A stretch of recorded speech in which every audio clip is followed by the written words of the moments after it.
কিছু চ্যানেলে তোমাদের সকলকে জানাই স্বাগত। তো তোমরা যারা আমার চ্যানেল ফলো করো তারা অবশ্যই দেখেছো যে আমরা জলদাপাড়ায় এলিফ্যান্ট সাফারি আর জিপ সাফারি অলরেডি আমাদের অভিজ্ঞতা হয়ে গেছে। তো আজকে আমরা আরেকটা অভিজ্ঞতা করতে চলেছি, সেটা হচ্ছে চিলাপাতার জিপ সাফারি। এখন বাজে 4:30 মতো, আমরা অলরেডি রেডি হয়ে গেছি। তো মাদারহাট থেকে চিলাপাতা দূরত্ব খুব একটা বেশি নয়, তবুও আমাদের 6টা থেকে যেহেতু রাইডিং আছে, মানে জিপ সাফারি আছে, সেহেতু আমাদের একটু আগেই যেতে হবে রিপোর্টিং টাইম। চলো, খুব এক্সাইটেড সবাই, কি দেখবো না দেখবো সবই তোমাদের সাথে শেয়ার করবো। আলো আলো আলো আলো আলো ছায়াতে আজ কালকে কোনটা ছিল যে কি না, হ্যাঁ ওই কালকে বললাম না ওই গানটা, কালকে ওই যে গাল ছমছম কি হয় কি হয়, মানে চিরাপথে ঢুকছি আর ওই গানটা মনে পড়েছে, গাল ছমছম কি হয় সত্যি। কালকে জিপ সাফারির টিকিট বুক করার প্রসেসটা আপনাদের জানিয়ে রাখি। গুগলে চিলাপাতা জিপ সাফারি টাইপ করলে পশ্চিমবঙ্গ সরকারের অফিসিয়াল ওয়েবসাইট খুলে যাবে। সেখানে গিয়ে সাফারির ডেট, সদস্য সংখ্যা, রুট সিলেক্ট করার পর আপনাদের অ্যাভেলেবেল সিটের সংখ্যা দেখে নিতে হবে। প্রতিটি সদস্যের নাম, বয়স ও আইডি নাম্বার এন্ট্রি করতে হবে। এক্ষেত্রে বলে রাখি, সকাল এবং সন্ধ্যের ট্রিপেই জন্তু জানোয়ার দেখার সম্ভাবনা সব থেকে বেশি। একদিন আগে আপনাদের ফরেস্ট অফিসে রিপোর্ট করে এক্সট্রা চার্জ অর্থাৎ গাইড এবং গাড়ির ফিস জমা করতে হবে। টিকিট প্রতি 280 টাকা, গাইড চার্জেস 350 টাকা, গাড়ির ভাড়া বাবদ 1500 টাকা আপনাদের জমা করতে হবে। আমাদের এখানে গাড়ি পার্ক করা হলো, এখানে আমাদের সব পেপার চেকিং হয়েছে।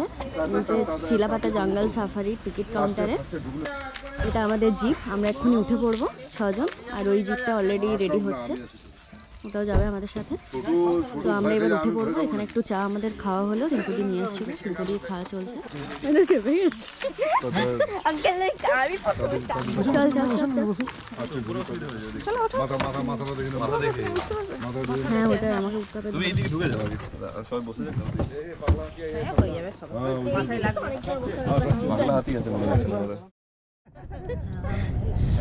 হ্যাঁ, ঠান্ডা লাগছে, হাওয়াটা দিচ্ছে, আমাকে হাওয়া লাগছে। তাও বাম্বু ভিলেজ থেকে চলে যাচ্ছি তো বাম্বু ভিলেজ। আমরা চিলাপাতা থেকে আরো ভেতর দিকে প্রবেশ করছি। আমি নেমে যাই, তোমরা প্রবেশ করো একসাথে। দেখা যাক কিছু দেখতে পাই কিনা।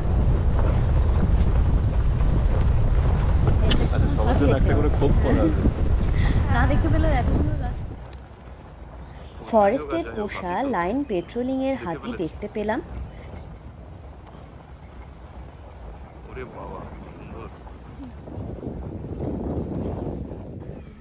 কিছু দূর গিয়ে গাইড আমাদের গাছের উপরে থাকা ঈগল পাখি চিনিয়ে দিল। আমরা এগোলাম কিন্তু কিছু দেখতে পাচ্ছি না। একটা ঈগল উড়ে যেতে দেখলাম, তারপর গাছে বসলো, অনেকটা বড়ই ছিল, বেশ ভালোই লাগলো। আর তো কিছু দেখতে পাচ্ছি না, দেখা যাক নিরাশা হয়ে ফিরে যায় নাকি আরো কিছু দেখতে পাই।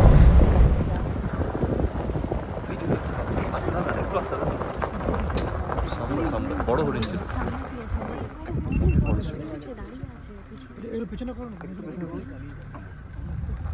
বিশাল বড় ছিল।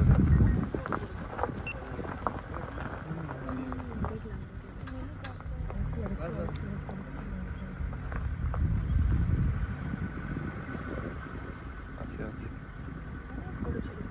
মাথায় সিল্কিং ভালো ছিল।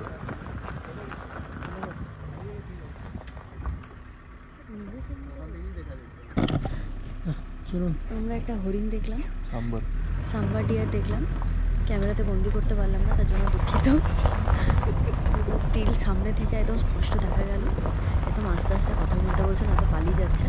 তো এরপর কি দেখি, দেখা যাক।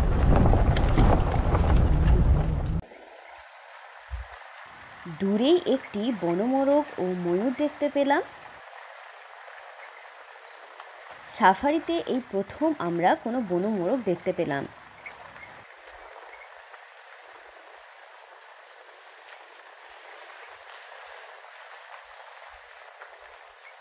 শিকারি লাইন দিয়ে যেতে যেতে আমরা কিছুক্ষণের মধ্যেই বানিয়া ওয়াচ টাওয়ারে পৌঁছালাম।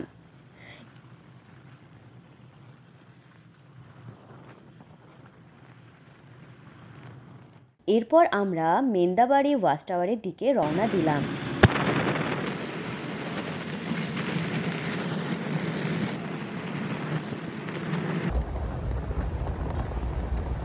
একটু দূরেই একটা পল্টন ব্রিজের সামনে আমাদের গাড়ি দাঁড়ালো।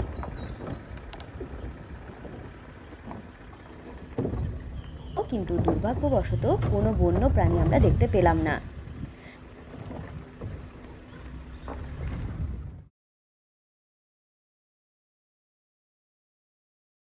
সিসি লাইন ওয়াচ টাওয়ার থেকে একটু দূরেই আমরা কিছু ময়ূর দেখতে পেলাম। উড়ুক, তবে উড়ুকে তো নিশ্চয়ই।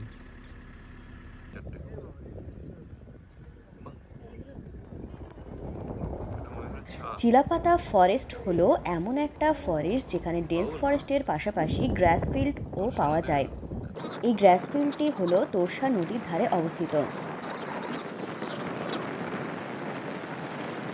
কুয়াশাচ্ছন্ন রাস্তার মধ্য দিয়ে আমরা পরবর্তী ওয়াচ টাওয়ারে পৌঁছে গেলাম।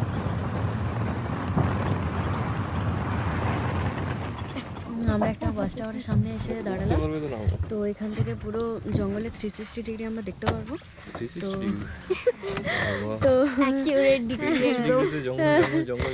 তো দেখি ওয়াচ টাওয়ারে উঠি। একটা এলো, একটা গেল।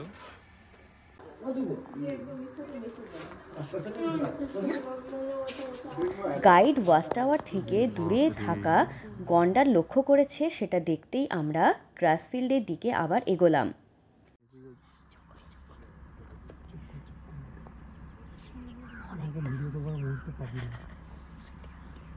এটা হচ্ছে ওয়াইল্ড লাইফ ফটোগ্রাফি।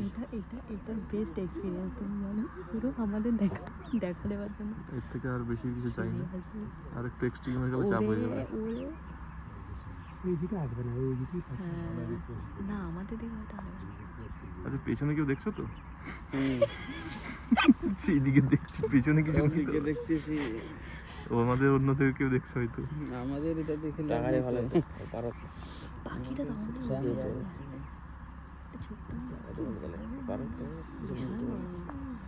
কেমন লাগছে? হেভি হেভি, এরকম ভিউ পাওয়া যাবে না।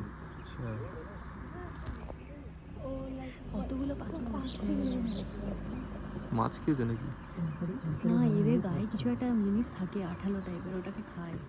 মানে একটু আগে গেলে কি ক্রস করবে? একটু ঘুরে গেল। এই যাস না, আমরা চলে যাচ্ছি রে বাবা। ওরে বাবা রে বাবা,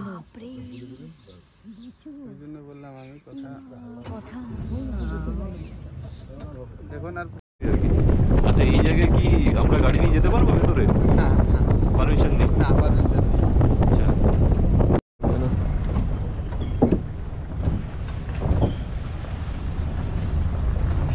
আমি দেখছি এটা তোমরা এখানে দুটো ভালো হচ্ছে। আর মাই ফোনটাও ঠিক আছে, তোমার খারাপ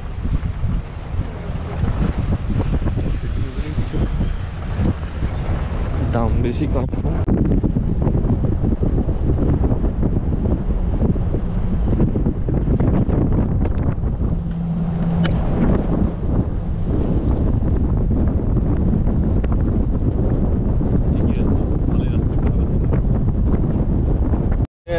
প্রবেশ দুয়ারটা। আচ্ছা, এই যে এইটা জঙ্গলের মধ্যে কোচবিহার রাজার বানানো দুর্গের ধ্বংসাবশেষ আমরা দেখলাম। কাটা আঘাত করা ঠিক না, এই জন্য আমরা কাটি না। আচ্ছা, এটা কাটলে লাল রক্ত বেরোয়? হ্যাঁ, কাটলে ওর কোষটা লাল রক্ত মতন। রাম সুপারি গাছ।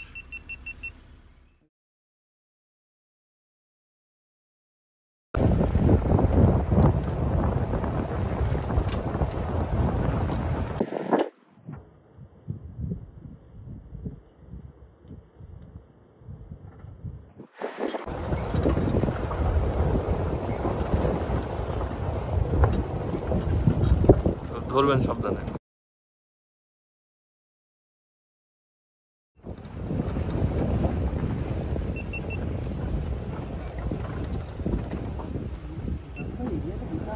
হ্যাঁ, সাফারিটি করার পর ওভারঅল এক্সপিরিয়েন্স আমাদের ভালোই ছিল। আপনারা নর্থ বেঙ্গল এলে অবশ্যই এই জলদাপাড়া সাফারি এবং চিলাপাতা সাফারিটি করতে পারেন। আমাদের সাফারি এখানেই এন্ড, আমরা আবার ফিরে যাচ্ছি যেখান থেকে আমাদের স্টার্ট হয়েছিল জার্নি। হ্যাঁ ম্যাডাম, আমাদের এটা চিলাপাতা জঙ্গল। চিলাপাতা জঙ্গলটা হচ্ছে আপনার গ্রাসল্যান্ড আর ডেন্স ফরেস্ট নিয়েই গ্রাসল্যান্ডটা, এটা এই চিলাপাতা জঙ্গলটা। এখানে আপনারা আসলে এখানে আপনি ডেন্স ফরেস্টও পাবেন আর প্লাস গ্রাসল্যান্ডও পাবেন। আর ডেন্স ফরেস্টে আপনার চান্স থাকে হচ্ছে হাতি, বাইসন, তারপরে সম্বর, ময়ূর, তারপরে আপনার কি বলে হরিণ, এগুলো চান্স থাকে। আর গ্রাসল্যান্ডে বেশিরভাগ আপনার চান্স থাকে হচ্ছে গন্ডারের। এই হচ্ছে আমাদের চিলাপাতা জঙ্গল। চিলাপাতা জঙ্গলে পর্যটক একটাই কারণে আসে, অন্য অন্য জঙ্গলে আপনি যাবেন দেবেন, অন্য জঙ্গলে গেলে গ্রাসল্যান্ড পাবেন, ডেন্স ফরেস্ট পাবেন না। আবার অন্য জঙ্গলে ডেন্স ফরেস্ট পাবেন, গ্রাসল্যান্ড পাবেন না। কিন্তু চিলাপাতা আসলে কি আপনি গ্রাসল্যান্ড, ডেন্স ফরেস্ট দুটোই পাচ্ছেন। তাহলে আপনাকে টোটাল আপনার প্যাকেজটা হয়ে যাচ্ছে। এই জন্য চিলাপাতা জঙ্গল সাফারি একটু ডিমান্ড বেশি। আর চিলাপাতা জঙ্গল সাফারি এই জন্য মানে পর্যটকদের কাছে আকর্ষণীয়। এই জন্য চিলাপাতা পর্যটকরা বেশি আসে। আর মানে পশু পাখির সংখ্যা কীরকম রয়েছে? পশু পাখির সংখ্যা ম্যাডাম এখানে হচ্ছে আপনার হাতি আছে আপনার 350 প্লাস। আর গন্ডারের সংখ্যা আপনি জানেন জলদাপাড়া ন্যাশনাল পার্ক, এটা এখানে 298টা গন্ডার আছে। হ্যাঁ, তা আমাদের এখানে চারটা জায়গা থেকে জলদাপাড়া ন্যাশনাল পার্কের সাফারিটা হয়। এক হচ্ছে চিলাপাতা, একটা হচ্ছে কোদালবস্তি, একটা হচ্ছে আপনারা না কার সাফারিও হয়, হ্যাঁ, আর হচ্ছে আপনার মাদারিহাট, আর এটা হচ্ছে শালকুমার থেকে। এই চারটা পয়েন্ট থেকে আমাদের সাফারিটা হয়, এই চিলাপাতা কার সাফারিটা। আর এলিফ্যান্ট সাফারি হয় আপনার দুটো পয়েন্ট থেকে, একটা হচ্ছে আপনার এনএসসি ওয়াচ টাওয়ার, আর একটা হচ্ছে আপনার হলং বাংলো থেকে। এই দুটা জায়গা থেকে আপনার এলিফ্যান্ট সাফারিটা হয়। আর কার সাফারিটা চারটা জায়গা, চিলাপাতা, কোদালবস্তি, মাদারিহাট আর হচ্ছে না শালকুমার। এই চারটা জায়গা থেকে আপনার কার সাফারিটা হয়। আর দুটা জায়গা থেকে আপনার ওই যে বললাম হলং বাংলো, আর হচ্ছে যে আপনার এনএসসি ওয়াচ টাওয়ার, এই দুটো জায়গা থেকে। চিলাপাতার এই জিপ সাফারি টাইমিংটা একটু বলে দিন। মানে হ্যাঁ, চিলাপাতার জিপ সাফারির টাইমিং হচ্ছে ম্যাডাম আপনার সকাল 6টা থেকে 7:30, আর একটা হচ্ছে 8টা থেকে 9:30, একটা আছে 1:30 থেকে 3টা, আর একটা হচ্ছে 3:30 থেকে 5টা। হ্যাঁ, আর আপনার 3:30 থেকে যেটা 5টা যেটা জিপ সাফারিটা হয়, সেটার মধ্যে আপনি আমাদের এখানকার যে কালচার, যে ফোক ডান্স, যেটা আমাদের এখানকার যে মানে কালচারাল যেটা সেটা আপনার লাস্ট সাফারিতে দেখানো হয়। কিন্তু আপনার সকালবেলায় আপনি যে সাফারি করবেন সেটা পাবেন না, সেকেন্ড শিফট সেটাও পাবেন না। হ্যাঁ, সেটা তার জন্য এক্সট্রা চার্জ নেয়, পার হেড 50 টাকা করে ম্যাডাম। ঠিক আছে, থ্যাংক ইউ। আপনাকে তখন ডিস্ট্রিবিউট করে দিতে হবে। আমার মনে হয় আঙ্কাকে তোমাকে ইন্টারভিউ করা উচিত ছিল নাকি তোমাকে আঙ্কা। ভিডিওটি যদি ভালো লেগে থাকে তাহলে অবশ্যই লাইক, কমেন্ট এবং সাবস্ক্রাইব করে আমাদের চ্যানেলটিকে সাপোর্ট করবেন।